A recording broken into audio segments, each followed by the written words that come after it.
Nossa aula é sobre testes de triagem neonatal. Neste módulo vamos falar de testes de triagem clínica, o teste do olhinho, do coraçãozinho e o da orelhinha. Então, em relação às triagens clínicas, a triagem ocular neonatal ou o teste do reflexo vermelho ou o teste do olhinho é uma das principais triagens neonatais clínicas, E aí vai a foto da campanha da Sociedade Brasileira de Pediatria a respeito da realização do teste do olhinho, que é também confirmado pelo Conselho Brasileiro de Oftalmologia. Qual que é a sua importância e a sua justificativa de realização?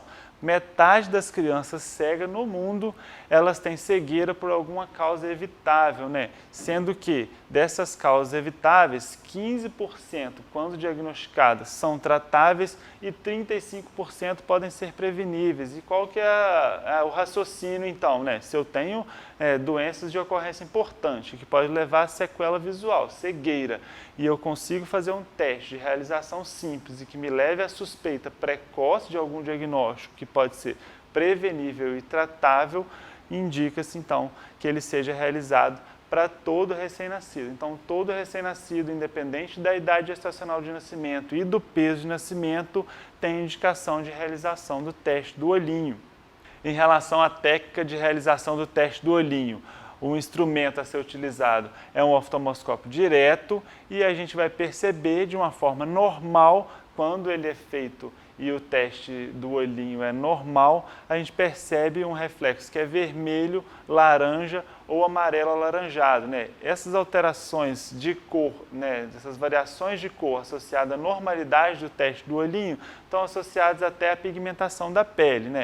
Quando posicionado um oftalmoscópio direto, na distância de 40 a 50 centímetros, com um recém-nascido, num ambiente de penumbra, uma redução da luminosidade, a gente vai perceber iluminando cada um dos olhos, um de cada vez, e comparando a simetria de um olho com o outro, a ocorrência que se vê no olho esquerdo, comparando com o olho direito, os contornos do reflexo, eles devem ser regulares, não deve ter nenhuma interrupção, e a cor do reflexo, ela vai variar de um indivíduo para outro, mas no mesmo indivíduo, a cor, a tonalidade vermelha, laranja ou amarelo, laranjada, ela vai ser constante.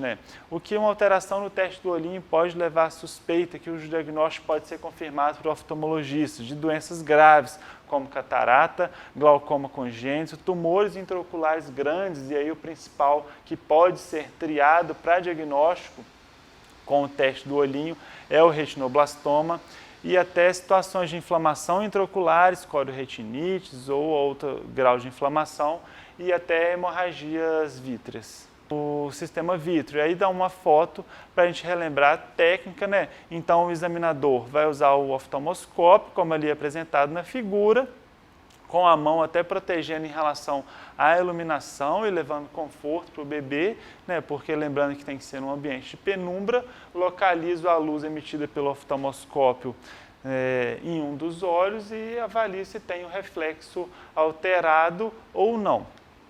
Um reflexo alterado, um achado de reflexo alterado é descrito semiologicamente como essa figura aqui, que é um reflexo do olho do gato, ou uma leucocoria, o reflexo é esbranquiçado. Aqui a gente tem o reflexo se apresentando de uma forma assimétrica, no olho esquerdo, diferente do olho direito, e do olho esquerdo, ainda, além de ser um reflexo que perceptivelmente ele tem um tamanho maior que do outro olho, ele tem essa ocorrência opaca, esbranquiçada, que isso é a leucocoria, que é o reflexo do olho do gato e se associa, por exemplo, a uma triagem alterada, uma suspeição que pode se exemplificar como um diagnóstico precoce, que pode ser confirmado depois pelo oftalmologista de retinoblastoma.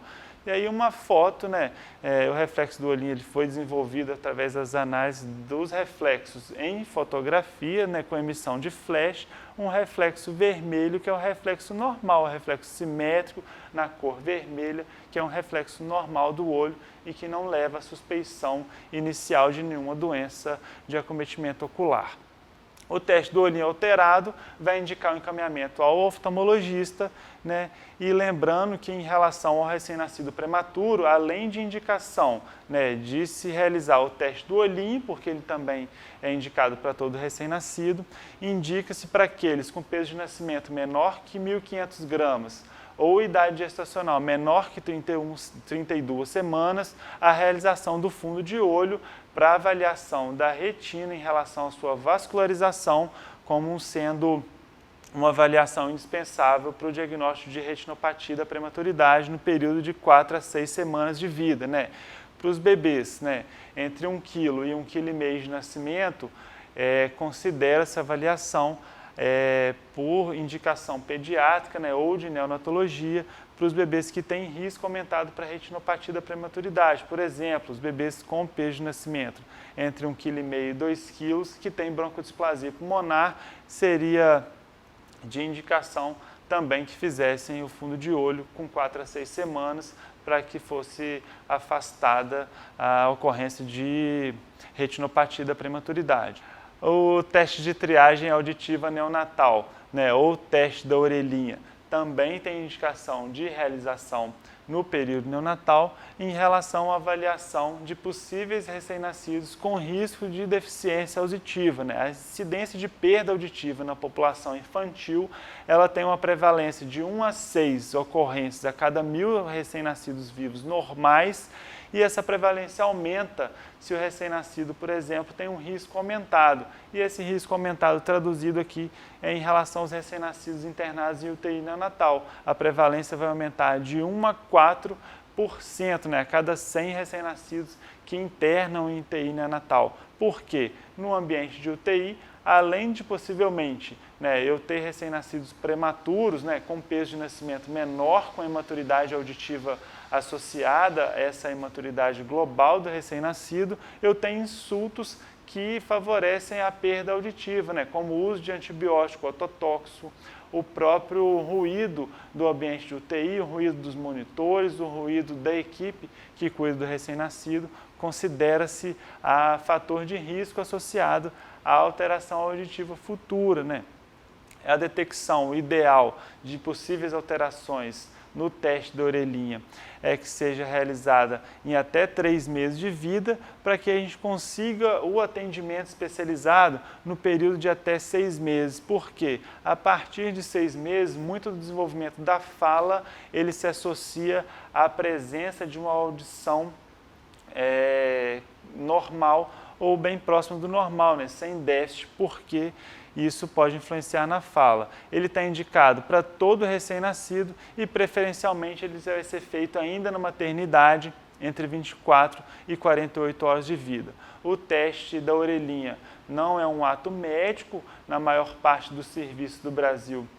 Os fonoaudiólogos, eles realizam o teste da orelhinha. E como é que ele vai ser realizado? É um teste que vai ser feito com um aparelhinho que emite uma onda otoacústica, é um equipamento especial, e esse aparelho ele verifica se o recém-nascido e em cada orelha ele tem resposta ou não a esse estímulo emitido pelo próprio aparelho. Se o teste é alterado, indica-se o reteste em até 30 dias, em geral no período de 2 semanas em até 30 dias. Se o teste repetido é confirmado, indica-se o acompanhamento fonoaudiológico e com otorrinolaringologista naquele período idealmente anterior a 6 meses de vida, para que se tenha essa indicação de alguma intervenção, como o uso de prótese auditiva, por exemplo, e seja feito em tempo hábil, para que isso não atrase o neurodesenvolvimento, principalmente principalmente condições associadas a atraso de linguagem. Uma condição muito comum e que pode vir em relação às provas são testes de orelhinha que são alterados e o recém-nascido não apresenta nenhuma alteração auditiva, ou seja, são testes que são falso positivos. A principal condição de falso positivo, principalmente associada a recém-nascido que é submetido ao teste de uma forma muito precoce, é a presença de vernix ou de alguma substância no conduto auditivo que altera a resposta à onda emitida pelo aparelhinho e que dá essa falsa suspeição de que o bebê pode ter uma alteração auditiva, quando na verdade é um teste influenciado pela presença de alguma substância no canal auditivo, em geral vernix ou excesso de secreção, que ainda são secundários ao parto que foi de ocorrência tão recente. Aí uma foto então representativa, né, de um aparelho que emite uma onda otoacústica, quando posicionado, né, na orelha externa, emite uma onda que atravessa o conduto auditivo e o próprio aparelho, né, ele determina de forma qualitativa se o recém-nascido responde ou não ao teste, se ele passa ou se ele falha no teste, se ele tem um teste neonatal alterado ou não. E o último teste, né, ainda clínico, que a gente vai abordar em relação a essa apresentação, é o teste do coraçãozinho, que foi o último teste de triagem neonatal incluído como sendo um teste de realização obrigatória. Ele se baseia no princípio do uso da oximetria de pulso para o diagnóstico precoce de alguma possível cardiopatia congênita crítica. Qual que é a sua justificativa de realização? 1 a 2 para cada 1.000 recém-nascidos vivos, né, eles podem ser acometidos por alguma cardiopatia congênita crítica desde o nascimento, sendo que 30% desses recém-nascidos eles recebem alta sem um diagnóstico. Isso se associa a uma grande condição de morbidade e de mortalidade, ou seja, recebe-se diagnóstico sem uma possível alteração cardíaca, que é grave, às vezes, né, com grande chance de intervenção ainda no período neonatal, e esse fato se associa, né, ao não diagnóstico, né, com a mortalidade elevada. O que seria definido como cardiopatia congênita crítica? São as cardiopatias congênitas, né, dependentes de canal arterial. O fluxo sanguíneo pulmonar pode ser dependente do canal arterial, como exemplo, você tem a atresia da artéria pulmonar, ou fluxo sanguíneo sistêmico, ele pode ser dependente do canal arterial, como hipoplasia do ventrículo esquerdo, ou ainda a coarctação de aorta, ou podem haver situações de cardiopatia congênita com circulação em paralelo, como transposição das grandes artérias, transposição dos grandes vasos da base, né? Todas elas podem ser, quando o teste do coraçãozinho é alterado, triadas para avaliação através de ecocardiograma, que vai ser o exame de padrão ouro para diagnóstico dessas doenças. Por que então o ecocardiograma não é realizado, né, como uma triagem, já que ele é o padrão ouro para a realização do diagnóstico das cardiopatias congênitas, né? Seria inviável em termos de saúde pública, né, o uso para todo recém-nascido do ecocardiograma, né, em termos de custo para o sistema de saúde.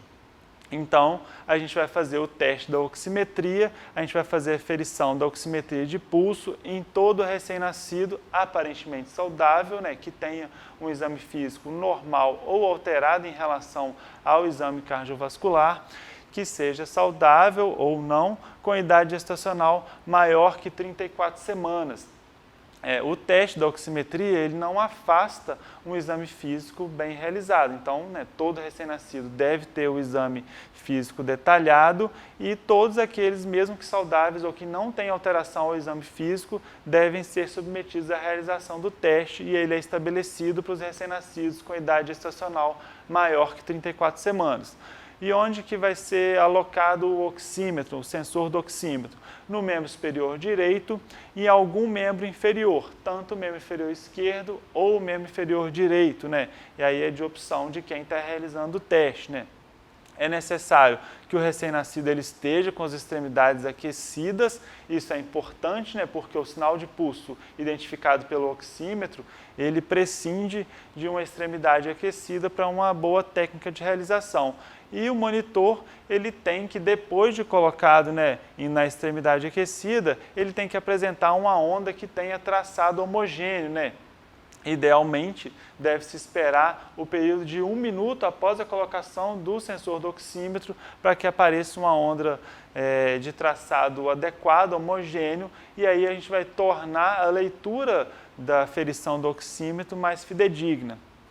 Qual que é o momento de aferição? Quando que eu vou realizar o teste? Idealmente entre 24 e 48 horas de vida e sempre antes de realização da alta hospitalar, ou seja, antes do bebê ir de alta, após a realização do exame físico, que não é excluído pelo teste da oximetria, vou fazer o teste do coraçãozinho. E aí uma figura do Departamento de Cardiologia e Neonatologia da SBP de 2011, a partir de quando se estabeleceu o teste do coraçãozinho, como que ele vai ser interpretado, né? Então, para o teste neonatal da cardiopatia congênita, a gente vai indicar o teste da oximetria, vai ser colocado o oxímetro, membro superior direito, e vai gerar uma leitura que eu vou comparar com a oximetria que vai ser feita em algum dos membros inferiores no período de 24 a 48 horas de vida, sempre antes da alta hospitalar. Se a oximetria de pulso, né, vindo aqui, né, para esse lado do fluxograma, ela mostra uma saturação periférica de oxigênio maior ou igual a 95%, né, em qualquer uma das medidas, tanto no membro superior quanto no membro inferior, ou ainda, né, uma diferença menor que 3% entre as duas medidas, eu vou considerar o teste normal. Teste de triagem normal, sem alterações ao exame físico em relação à parte cardiovascular, que é quando ele se aplica, eu vou indicar o segmento neonatal de rotina, ou seja, acompanhamento pediátrico de rotina. Se a saturação isoladamente ela é menor do que 95% em qualquer uma das aferições, tanto no membro superior direito ou qualquer um dos membros inferiores, ou ainda eu tenho uma diferença maior ou igual a 3% entre as medidas realizadas no membro superior e no membro inferior, eu vou indicar a repetição, eu vou repetir esse teste de triagem no período de 1 hora, né? Vou preocupar em relação ao teste, se foi feito de uma forma adequada, extremidades aquecidas, né? E eu gerei, através do posicionamento do sensor, uma leitura adequada do oxímetro, né? O aparelho está bem calibrado, está mostrando uma saturação que realmente é compatível com a saturação real desse recém-nascido. Sim, vou repetir o teste, né? Se eu tenho resultado parecido com resultados considerados normais, ou seja, uma saturação maior ou igual a 95% nos dois membros e uma diferença entre as saturações menor que 5%, né, eu considero que foi uma triagem também normal e vou indicar segmento neonatal de rotina. Agora, né, se a alteração persiste, ou seja, alguma saturação é isoladamente menor que 95%, ou eu tenho uma diferença entre as duas saturações, membro superior e direito, e algum dos membros inferiores maior ou igual a 3% no valor da oximetria, eu vou indicar a realização do ecocardiograma, né?